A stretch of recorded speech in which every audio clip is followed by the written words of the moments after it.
Hey guys, I'm Chris.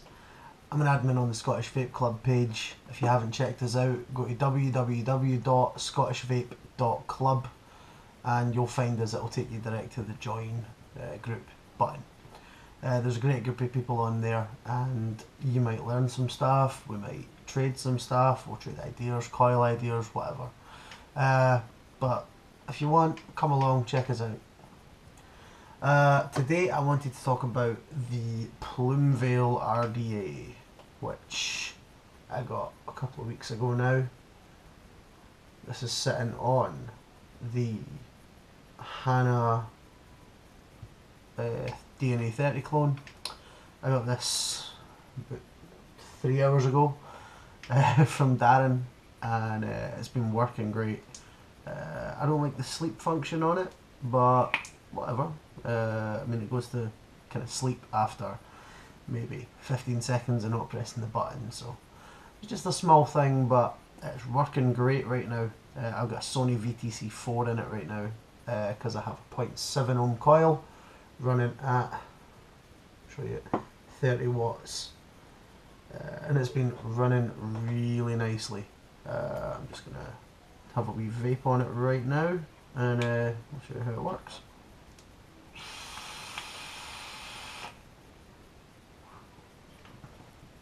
Watts. Yep, kicks out.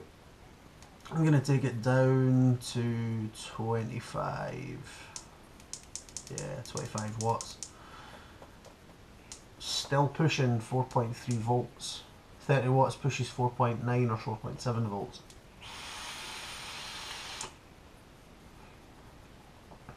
Still really nice. But this video is not about this today. And he put a Ribena wrap on it. It looks really cool, but I might take it off. But, like I say, we're not talking about that. We're talking about the Plume Veil. So let's go down to the table and take it apart. I'll show you how it works. So when I got my Plume Veil, it came in this wooden box.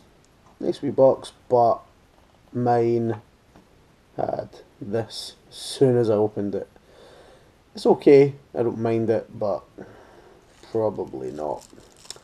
I got a bunch of spares, some O-rings, some screws, long screws and shorter screws, which was cool. I got a wee screwdriver, can never have too many of them cutting about. I don't know who uses them, but because I don't have very massive hands, but I mean, these are so hard to work with. Anyway, that's the box. I had the mod there, and the drip tip was in that section. On to the Atomiser itself. Came with a drip tip, which is huge.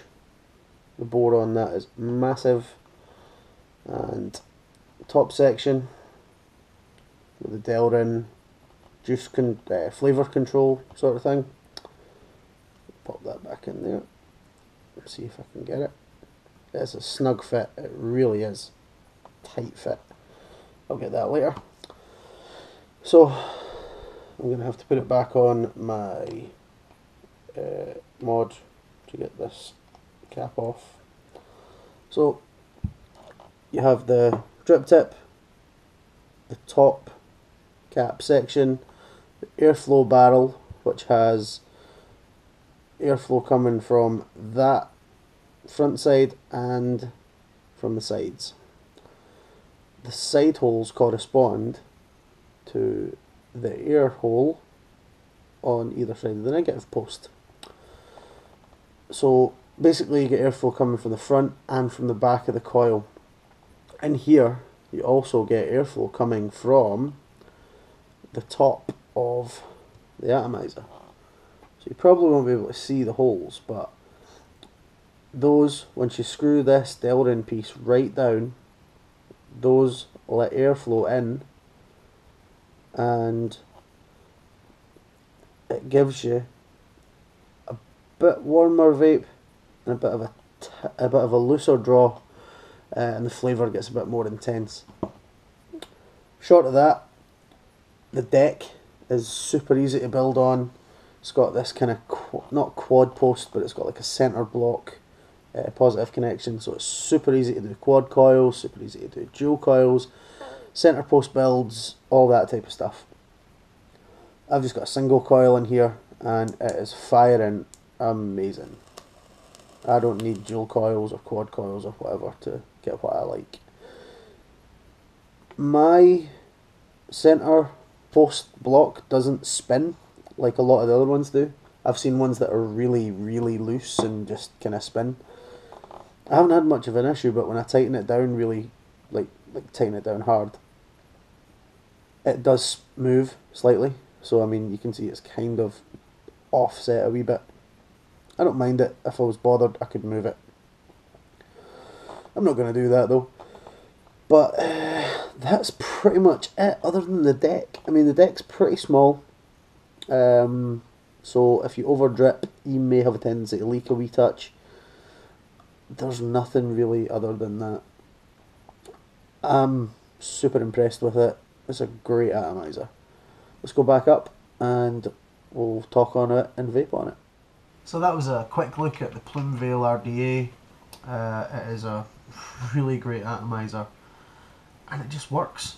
The only thing, again, that I don't like about it is that small deck, and if you over drip, like I have a massive tendency to do, these air holes there, if you sit it down, because I mean, you know, we can't always sit it upright, if you sit it on its side, it's going to leak, so be aware of that before you make a purchase, or if it bothers you or anything like that. Short of that, there is nothing I can fault this clone with. For the price point, for the stuff that you get with it, the way it comes, it's brilliant. I can't fault it at all. And it vapes great. I mean, let's go over what we were. Apparently we're 24.8 watts. So we're 25 watts still, and it's totally it's a flavour atomizer. It's not a cloud chasing atomizer. I mean, you can if you want, but you know, I don't. I've kind of went off the whole cloud chasing thing for the moment. I might go back to it. I had a bit of a rough experience with a mech at the weekend. Kind of started auto firing on me. Kind of shat it a wee bit. Brilliant vape though. This Hana mod's really nice as well. I don't even care. Say what you want about clones, man, but you know, this is a really good setup for me. That's all I've got for you today. If you have any questions, give me a shout. SVC, Scottish Vape Club, www.scottishvape.club, and we'll see you on the group. Thanks again, guys. We'll see you later.